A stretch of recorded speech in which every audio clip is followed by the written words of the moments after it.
and welcome back to Cars.co.za. I'm David Taylor, and today we've got something different because today we're going to be driving a pre-launch vehicle that will only be coming to South Africa towards the end of the year from a brand that is about to relaunch. This is the Changan Hunter. Now, before we get into details, specifics, and the really interesting powertrain, let me just remind you that Cars.co.za has 85,000 vehicles for sale. Right, let's have some music and let's check out this new car. Wanna buy a Honda? Cars.co.za is the smartest way to go when looking for your next car.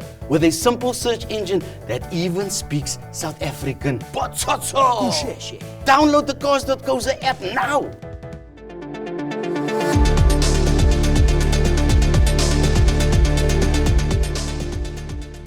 Right, before we do anything, I first have to declare a disclaimer. See, the vehicle behind me, this is not a production version. This is in fact Changan South Africa's homologation pre-production unit. So the features that will be in customer cars are not here.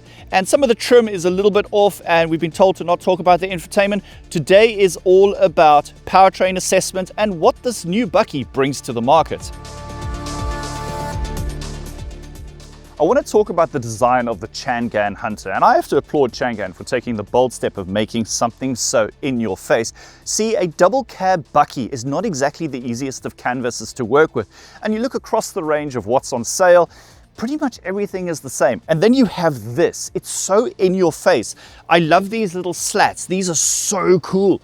And I love the integrated LED and headlamp units. It's so angled, and the color as well. And I think right now, the only things that are more angled and more gray than this is the SA Navy moored at Simonstown.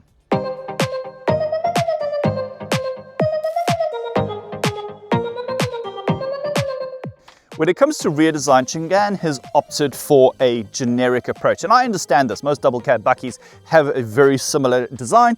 And this is due to the load bay, which needs to be deployed. So vertical taillights. Now it has to bakkie, so let's have a look.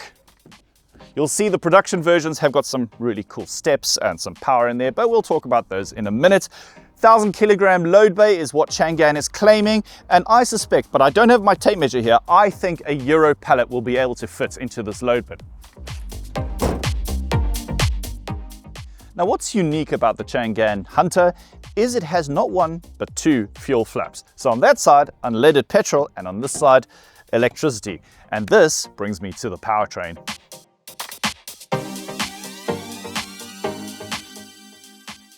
Now, as I go through my quick checklist of what makes a bakkie good for South Africa, ground clearance comes into play. Now, Changan claims 195 millimeters of clearance. Now, in comparison to the rest of the range, I've checked all the specs of every other bakkie on sale in South Africa, and you can use our comparison tool on Cars.co.za to do the same. And they average out between 210 and 220 millimeters. The Changan Hunter, however, has 195 millimeters of clearance. And the reason for that is, as you can see, the electric motor on the rear axle is sitting quite low down. So consider that when you're going off-roading.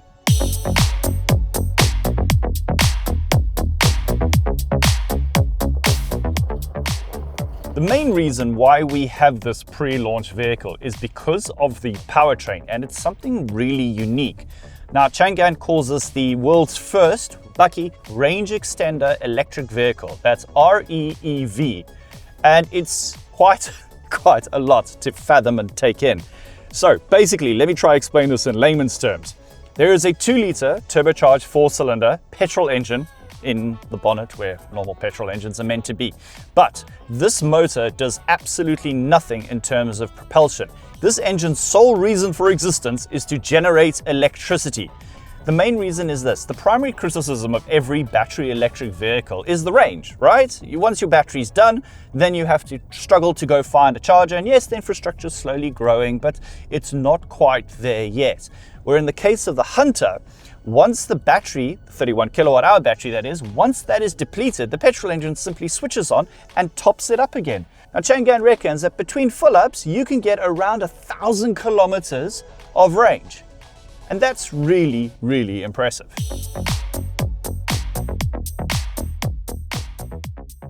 Let's talk numbers in outputs.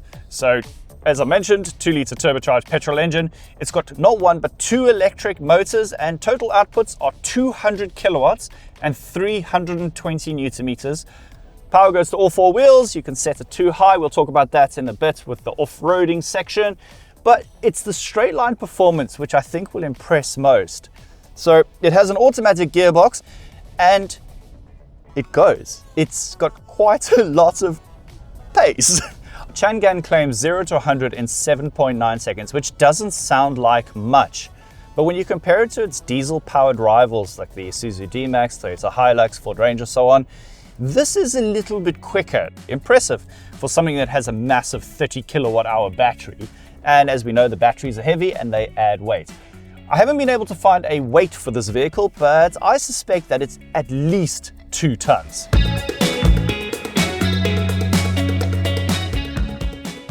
As mentioned, you can actually charge this vehicle yourself or use a public charging station. It has a 31 kilowatt hour battery, but for me, I'm just using that petrol engine. I mean, the petrol engine is there for a reason. Like, that is your onboard generator. And I suppose in an absolute emergency, or if you're really trying to keep costs down, you can plug the thing in either at a public charger or at home.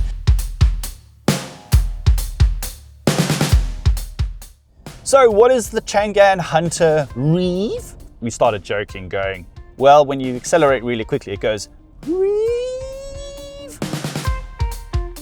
What is this thing like to drive? And at this point, I have to just go, guys, it's a homologation unit. Now, what exactly is a homologation unit? Now, for a new vehicle to be launched into a market like South Africa, new vehicles need to undergo a number of tests to make sure they comply with local laws and safety and emissions and so on. We've already been told that the infotainment system, the software, we can't really show you that because it's not representative. It's basically an unfinished product. But I will say that having an electric drivetrain, yes, there's the petrol engine charging the battery up, but having the electric drivetrain always offers a smoother experience. Like, the acceleration is quite linear and gradual. The power delivery is quite smooth. And yes, this thing can put on the pace when you want it to.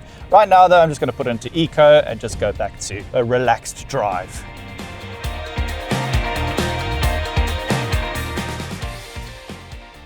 Now, as I've mentioned, the Changan Hunter has 195 millimeters of ground clearance, which is quite low in comparison to the rest of the range. Now, for me to be able to recommend a vehicle like this, it needs to have the ground clearance and be able to take on a gravel road. And we found a nice one.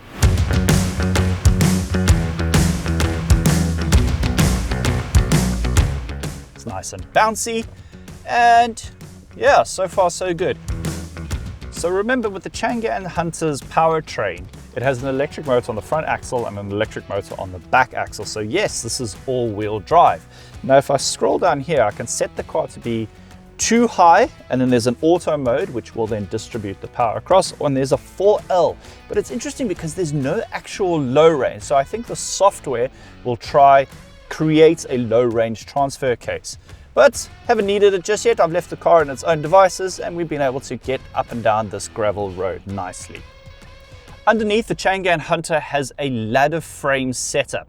Now that's pretty much the default go-to platform for every double cab bakkie, where if the vehicle had a monocoque, let's say things like a Kia Sorento, those sort of vehicles, those focus primarily on-road comfort. Ladder frame, you sacrifice some on-road comfort for the articulation of the rear axle. Now, what's very interesting about the Hunter is it ditches the standard leaf spring suspension that you see in the majority of bakkies. And instead, at the front, you have a double wishbone setup, and on the rear, you have a fully independent suspension. So now, most marketing material would say there's a little bit more comfort as opposed to the old leaf springs. Honestly, I can't really say that there's too much difference other than when you're on the open road. But right now, in terms of gravel travel, 195 millimeters of ground clearance, it's adequate. It's not great. I think the rest of the segment all is 210 millimeters and up. And the main reason, as I've pointed out, is the electric motor on the rear axle is quite low down. So it gets the basics done, but I think you need to treat this vehicle as more lifestyle as opposed to workhorse. I think this vehicle is aimed at more the urbanites. I don't think you're going to be taking this thing on some serious off-road and 4x4 trails. But yeah, this is the first of a new generation powertrain vehicles, and so far, so good.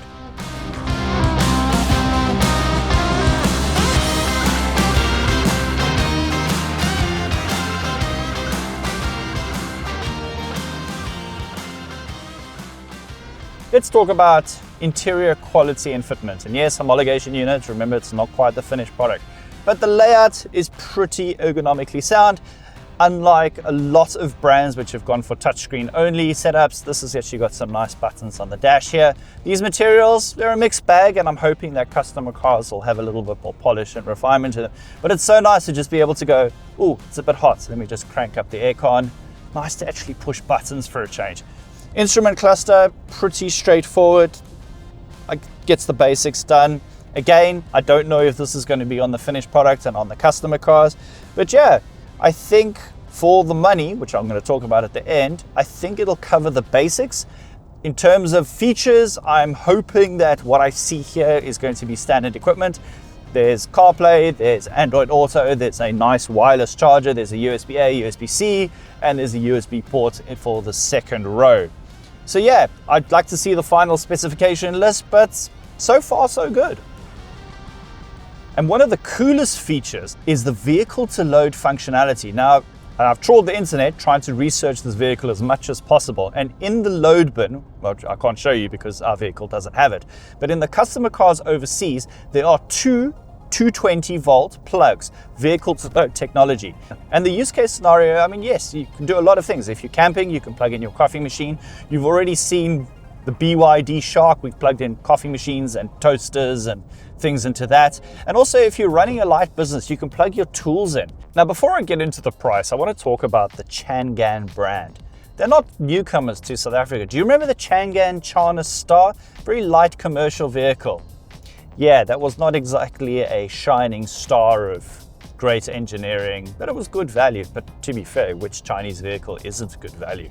But now in 2025, Changan is coming back to South Africa by Jamil Motors, who are a global automotive distributor. They bring a lot of brands to a lot of countries, and they're going to be handling the Changan range. And there's going to be a lot of cars. There's going to be the Hunter, REEV, and there's going to be a really cool electric sedan crossover thing called the D-Pal. Like, there's some really interesting vehicles, and I guarantee that we'll be testing a lot of those and we'll be having them on the channel. There'll be 25 Changan dealers initially, and it's going to be interesting to see how they fare, because I regard now 2025 as open season for the South African new car market. Last time I checked, we have about 57, 58 brands. We've got so much to choose from, and Changan will not be the last brand to come. There's still even more brands coming. So it's open season. If you have a Chinese manufacturer, it is time to launch into South Africa.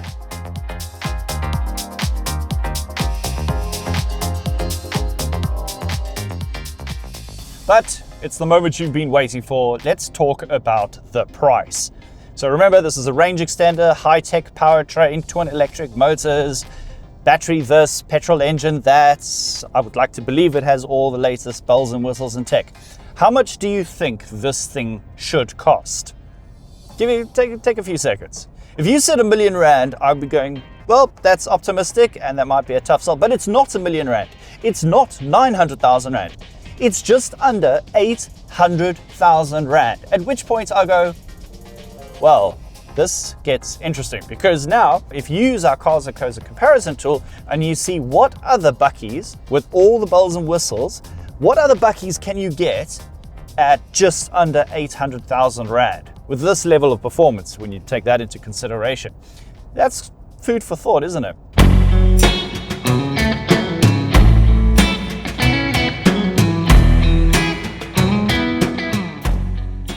Time for the verdict, and this is a challenge because pre-production vehicle, this is not what customers will be buying when the vehicle eventually goes on sale by the end of the year. But consider me interested. I like this whole range extender concept, and I appreciate brands that push the boat out when it comes to technology. Yes, diesels are very popular and will continue to be very popular, but I think the range extender technology is worth a second look. And I really want to get a production Changan Hunter for a full test. I want to get the right-hand drive customer, what you will be buying if you want this thing. I want to get that on test to see if some of the quirks and some of the materials will be radically different in comparison to this pre-production vehicle. Yeah, like I said, it's been a very interesting first taste of what's to come.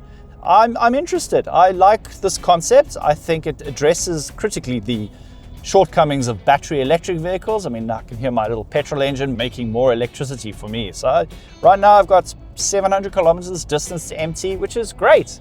And I've got electric instant power on tap. So thank you, Changan, for trusting us with your homologation special. I don't know what's going to happen to this vehicle. Like all pre-production vehicles, it's probably going to be crushed and never see the light of day again. So yeah, this has been an interesting first taste. Range extender vehicle. I think this is the first one for the channel, isn't it, Sean? There we go. That brings me to the end of this video review. Look, it's been an exciting first taste, and please let me know in the comments below whether you think range extender technology is a good fit for our market. I'm on the fence, but I think critically it addresses the shortcomings of battery electric vehicles. You just get more range. Right now, 696 kilometers until I need to put more petrol in. And remember, Cars.co.za has 85,000 vehicles to sell. And in the time it took you to watch this video, you could find your next dream set of wheels. I'll see you in the next one. Okay, bye.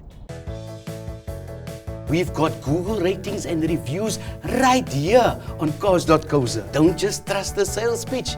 Trust the people who've been there, done that, and got the T-cross.